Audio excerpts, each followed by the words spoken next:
올해로 31하고 동갑내기 남자친구와 올 연말에 결혼 앞두고 있던 예비 신부였습니다.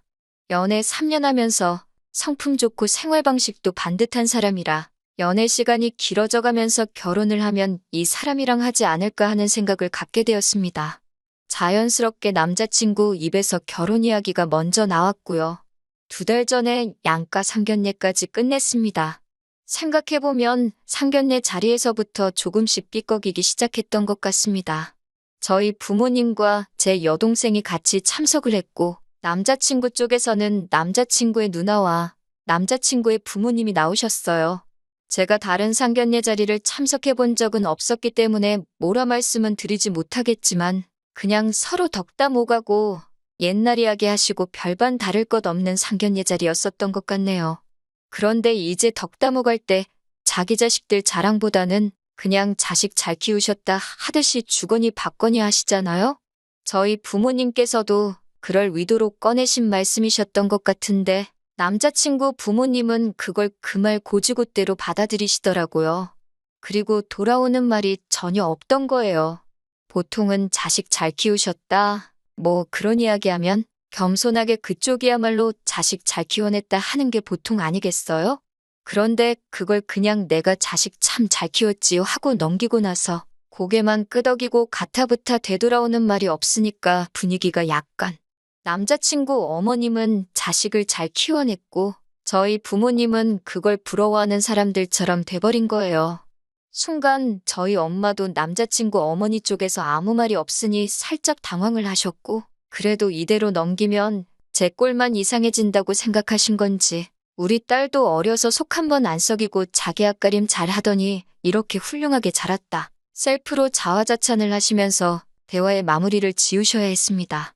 뭐 거기서 넘어갔으면 그냥 작은 해프닝 정도로 생각하고 넘기겠는데 남자친구 어머니는 이 자리에서 자랑할 수 있는 건 자기 아들밖에 없다고 생각하시는 건지 그래도 우리 아들만큼은 잘 풀리지는 않은 것 같다는 어이없는 말을 꺼냈어요. 남자친구는 대기업 다니는 직장인입니다. 대학교인 서울로 나오고 취직 준비 1년 조금 넘게 해서 대기업에 들어갔어요. 남들 부러워하는 대기업 다니고 소위 교과서적이라고 불릴 만한 태클을 타서 직장을 갖게 되었으니 잘 풀린 부분에 대해서는 저도 그 말이 틀렸다고 생각하지는 않습니다. 제가 다니는 회사 네임밸류가 남자친구가 다니는 대기업 회사에 비해서 떨어지는 건 맞아요. 대기업이 아니니까요. 그렇다고 어디 빠지는 회사는 아니고 특정 부분에서는 제가 다니는 회사가 업계 신뢰도도 높은 편입니다. 심지어 저는 사무직도 아니고 현장직이라 실무 경험이 높고 업계에서도 나름 인정받고 있는 사람인데 겸손 떨 필요까지는 없지만 자기 아들은 잘났고 저는 자기 아들만은 못하다는 생각을 가지고 있다는 걸 굳이 상견례 자리에서까지 나타낼 필요가 있나 싶었습니다. 아무튼 상견례 이후로 저랑 남자친구도 본격적으로 결혼 준비에 들어가기 시작했는데 결혼 준비 시작부터 이게 맞나 싶은 생각이 들었어요. 저는 24세 졸업하자마자부터 회사 들어가 여태까지 모아온 돈이 8천만 원이었습니다. 사실상 액수는 많지만 제 나이와 경력, 연봉 같은 거 생각해봤을 때 많이 모은 편은 아니에요. 제 딴에는 너무 악착같이만 살면서 제 인생 한 번뿐인 20대를 아무런 추억도 없이 직장과 집만 왔다 갔다 하면서 아무런 추억도 없이 보내기는 싫었기에 주말마다 국내 여행도 자주 다니고 해외여행도 몇 번 다녀왔습니다. 배워보고 싶은 게 있으면 회사 퇴근 후나 주말을 활용해 배워보기도 했고요.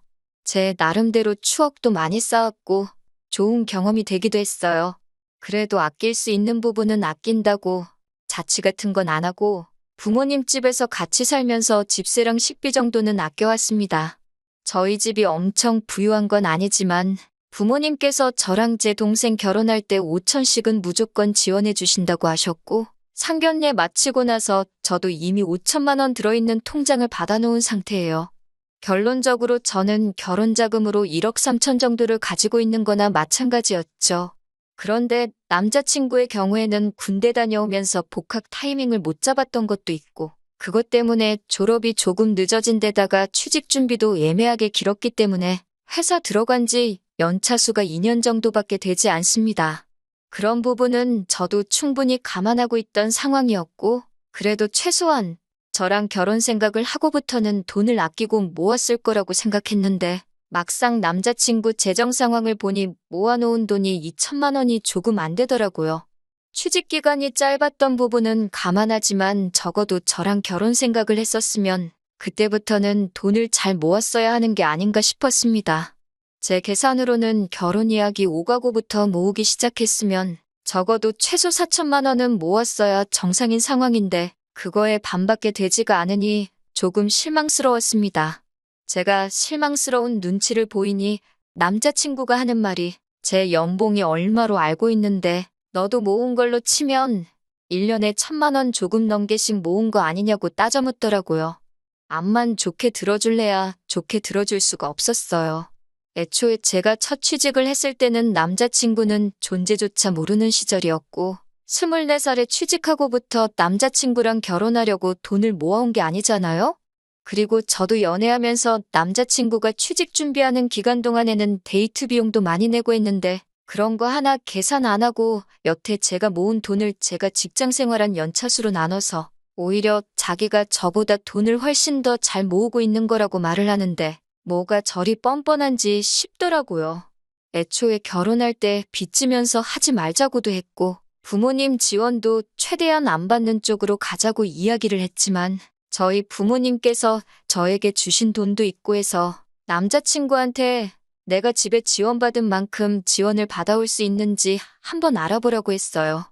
남자친구는 알겠다고 대답했고 그 후 얼마 지나지 않아서 3천만 원 정도를 지원받을 수 있겠다는 대답을 해왔습니다. 그러니까 제가 모은 돈과 저희 부모님께서 도와주신 돈 1억 3천에 남자친구가 모은 돈과 지원받아온 돈을 합쳐 총 1억 8천의 결혼 자금이 모여 있었어요. 조금 불편하기는 하겠지만 제가 모아온 돈으로 서울 외곽 쪽의 구축 빌라 정도는 전세로 구하기엔 충분할 거라고 생각했고 남자친구와 출근길이 거의 같다 보니 차 한 대 뽑고 그걸로 출퇴근하면 딱 되겠다 싶었습니다. 퇴근 시간도 비슷하고 둘 중에 한 명이 야근을 하거나 하면 대중교통을 타고 다니면 되겠다 싶었어요. 그래서 남자친구가 모아놓은 돈으로는 자동차랑 혼수 정도를 하면 되겠다 싶었어요. 그렇게 하기로 정하고 나서 남자친구가 할 말이 있다고 해서 나가봤는데 자기가 자동차를 몇 개 골라왔다고 하면서 차종을 몇몇 개 보여주더라고요. 저는 국산 소형이나 준중형을 생각하고 있었는데 남자친구가 골라놓은 건 외제차였습니다. 물론 배기량 낮고 가장 저렴한 모델로 찾아오기는 했는데 그래도 가격차가 거의 2배 가까이 나더라고요. 우리가 뭐 어디 좋은데 가는 것도 아니고 돈 모일 때까지 서울 외곽에 있는 구축 빌라에서 생활을 할 건데 외제차는 조금 아니지 않느냐고 했더니 남자친구는 자기가 자동차 해오는데 원하는 모델로 골라도 되는 거 아니냐고 따지더라고요. 전세로 찾아놓은 구축 빌라가 워낙 사이즈도 작고 하다 보니 사실 혼수하는데 크게 돈이 들어가지도 않았고 그러다 보니 자동차까지 해도 돈이 조금 남겠구나 생각하고 있던 터라 무리해서 차를 구하는 느낌은 아니었습니다. 남자친구 하는 말은 집도 솔직히 구린 곳에 들어가는데 차라도 마음에 드는 것 타고 있어야지 열심히 돈 벌고 돈 모으겠다는 동기부여가 되지 않겠느냐라고 하더라고요. 남자친구 말도 일리가 있고 승차감보다는 하차감이 더 좋아야 한다는 말도 있고 하다 보니 저도 동의하는 바가 있고 해서 그렇게 하기로 했습니다. 애초에 상견례 자리에서 예식은 간소하게 하자고 예단이나 꾸민비 같은 것도 서로 주고받지 말고 피차 애들 결혼하는데 양가에서 엄청난 지원을 해줄 상황은 아니다 보니 그런 부분을 간소화해서 예식이라도 저희가 원하는 대로 좋게 올릴 수 있게 해주자는 이야기가 있었고 대화도 그렇게 마무리되었습니다. 그런데 얼마 전에 예비 시부모님과 식사 자리에서 신혼집은 어떻게 하기로 했냐고 물어보시더라고요. 남자친구가 결혼 진행 상황 같은 거 당연히 다 말씀드리고 있을 줄 알았는데 전혀 모르시는 눈치여서 서울 외곽의 구축 빌라에서 전세로 시작을 하려고 한다고 말씀을 드렸는데 아파트도 아니고 빌라라니 조금 모양 빠지지 않느냐는 말씀을 하시더군요. 남자친구나 예비 시어머니 쪽에서 지원받는 돈이나 모아놓은 돈이 많이 차이가 나서 구축빌라 말고는 다른 방법이 없다고 말을 할 수는 없으니까 일단은 형편에 맞게 찾다 보니 이거 말고는 빚을 지고 시작해야 한다고 말씀드렸어요. 요즘 금리 때문에 이자도 올라가서 앞으로 더 오른다지만 딱히 빚을 지면서까지 무리해서 아파트를 사는 게 좋아 보이지가 않는다고 말씀드렸더니 조금 시큰둥한 반응이셨지만 그러려니 하시더라고요. 그리고 한참 이런저런 이야기를 하고 마무리를 하려는데 예비 시어머니가 하시는 말씀이 그러면 일단 집 명의는 우리 아들 이름으로 했으면 좋겠다고 하시는 겁니다.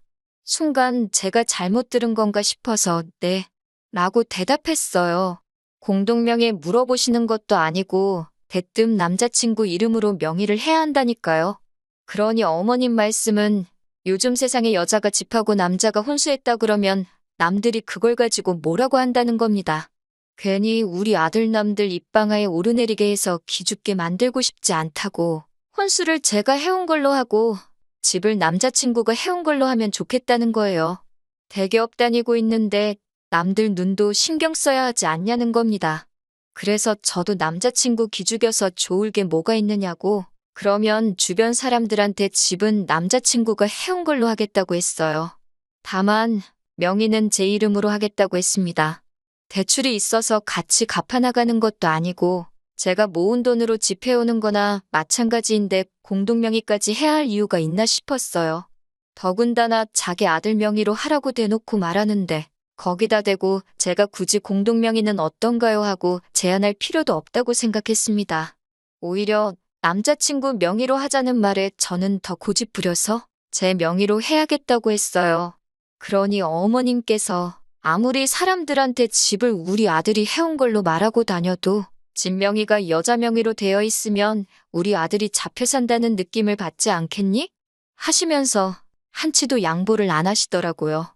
차라리 그러면 공동명의는 어떻겠니라고 말했으면 덜 기분이 나빴을 수도 있겠어요. 그런데 아무리 남자친구가 자동차랑 혼수를 해온다고 하더라도 집에는 돈 한 푼 보탠 것도 없는 거나 마찬가지인데 자꾸 명의를 가지고 뭐라고 하고 있으니 마음속이 복잡해지고 이야기하고 보니 어머님은 한치도 양보할 생각이 없어 보이고 그러다 보니 밥도 먹는 둥 마는 둥 하고 나올 수밖에 없었습니다. 남자친구가 저를 집까지 데려다 주는 길에 이야기를 잠깐 나눴습니다. 어떻게 생각하냐고 물었는데 어머님 말씀이 틀린 건 없지만 그런 걸로 저랑도 신랑이 하고 싶지 않다고 어머님은 자기가 알아서 설득할 테니 제가 하고 싶은 대로 하라고 하더라고요. 어떻게 들으면 자기가 중간 역할을 잘해서 해결하겠다는 것처럼 들리겠지만 어머님 말씀이 틀린 게 없다는 말이 너무 거슬리더라고요. 내가 내 돈 주고 집해가는 거나 마찬가지인데 남들한테는 남자친구가 다 해온 걸로 말하겠다고까지 했는데 명의까지 너 걸로 하라고 하는 건 조금 너무한 게 아니냐고 따졌어요. 턱끝까지 도둑놈 신보라는 말이 나오기는 했는데 차마 그 말은 하지 못했습니다. 반대로 너가 집이고 뭐고 다 해오는 상황에 내가 주변 사람들 의식해서 내 명의로 해달라고 했으면 그렇게 해줬을 거냐고 물어보니 물어보는 말에 대답은 안 하고 어른들 말씀 들어서 손해보는 거 없다고 하시면서 자기가 잘 해결하기로 한 건데 왜 이렇게 열을 내고 있냐고 하면서 저를 이상한 사람 취급하더라고요. 이야기 더 길어지면 괜히 둘이서 싸울 것 같아 참고 집에 돌아가서 전화로 더 이야기했습니다. 결과적으로 명의는 남자친구 명의는 가당치도 않는 이야기고 어떻게 공동명의로도 할 생각 없고 제 명의로 하겠다고 결론 지었지요. 남자친구도 자기가 어머님은 책임지겠다고 하더니 다음날 아침에 출근 준비하고 있는데 대뜸 어머님한테 전화가 와서는 공동명의하라고 통보를 하시더군요. 서울 외곽에 있는 다 쓰러져가는 빌라 가지고 그걸 집해온다고 너무 유세 떠는 거 아니냐면서 성질을 부리기 시작한 거예요. 저는 당장 출근 준비하느라고 정신이 없는데 전화로 그러고 있으니까 더 짜증이 나더라고요. 그러더니 이어서 하는 말이 집을 제 명의로 해야겠으면 생략하기로 했던 것들도 다 해야겠다고 하시는 겁니다. 대기업 다니는 아들 결혼시키는데 며느리한테 이런 거 저런 거 받았다 자기도 자랑은 해야 하지 않겠냐고 꾸민비는 제가 해오는 거 봐서 알아서 잘 쳐줘서 주겠다고 하시는 겁니다. 친구분들하고 올해 지나가기 전에 유럽 여행 다녀오시기로 했다고 뭐 다른 건 필요 없고 거기서 갖고 싶은 거 사고 그러면서 친구들한테 자랑 좀 하려고 하니까 해외여행비랑 현금에단 2천만 원 정도 준비하면 좋겠다고 하는 거예요. 그쯤 되니까 출근 준비고 뭐고 한마디 해야겠더라고요. 남자친구가 지가 모은 돈하고 어머님이 지원해주는 돈하고 합쳐도 저 혼자 모은 돈도 안 된다고 공동명의할 거면 저희 부모님이 저한테 주신 통장 돌려드리고 해외여행은 제 돈으로 저희 부모님 보내드리고 나서 남자친구랑 저랑 모아놓은 돈 똑같이 맞춰서 반반 결혼하겠다고 했습니다. 그러면 공동명의하고 둘이 월세방에서 시작하든 원룸에서 시작하든 하겠다고요. 그러니 어머님이 왜 받은 걸 왜 돌려주냐면서 남자친구 누나 시집 보낼 때 우리도 그쪽 집에다가 얼마나 한 줄 아냐면서 우리 아들 데려가려면 그 정도는 해야 한다는 겁니다. 뭐 무슨 말을 해도 결국에는 공동명의를 하던지 아들 명의로 하던지 자기한테 돈을 주던지 도돌이표가 돼서 처음부터 다시 대화를 시작해야 하니 답도 없더라고요. 일단 출근해야 한다. 나중에 다시 전화드리겠다 말하고 끊어버리고 곧바로 남자친구한테 전화를 했어요. 무슨 이야기가 오고 갔는지 말하고 잘 해결한다더니 이런 전화를 받게 하냐고 따졌더니 어차피 자기랑 결혼하면 평생 봐야 하는데 처음부터 미운 털 박힐 필요가 뭐가 있냐면서 그냥 원하는 대로 해드리라고 하는 겁니다. 뭘 원하는 대로 해드리라고 하는 거냐? 공동명의도 해주고 해외여행도 보내드리라는 거냐 아니면 집을 네 명의로 해놓으라는 거냐 물었죠. 그랬더니 남자친구가 한다는 말이 집 명의는 아무래도 상관없게 자기가 잘 말하겠다고 하더니 저희 부모님이 주신 돈을 걸고 넘어지면서 그 돈은 어차피 이제 내 돈인데 평생 드릴 용돈 드린 셈 치고 그 돈으로 해외여행도 보내주고 현금 예단도 하면 좋아하지 않으시겠냐 하는 겁니다. 일단 결혼부터 하고 보자고요. 결혼하고 나면 그 뒤에는 자기가 벌어오는 돈으로 새 집을 사던 저희 부모님한테 가져다 드리던 그건 내 맘대로 하면 된다는 거예요. 이 고비만 넘기고 나면 다 제가 원하는 대로 되는데 돈 얼마 때문에 가족들끼리 마음 상하고 할 결혼도 못하고 그러지 말자는 겁니다. 어이가 없어서 웃음이 실실 나기 시작했어요. 여태까지 만났던 사람이 이 정도밖에 안 되는 놈이었고 저는 그것도 모르고 결혼까지 생각했었다니 말이죠. 그런데 이 자식은 분위기 파악도 못하고 제가 실실 웃는 소리를 내고 있으니 제 기분이 풀린 줄 알고 상황을 한번 차라락 정리를 하더라고요.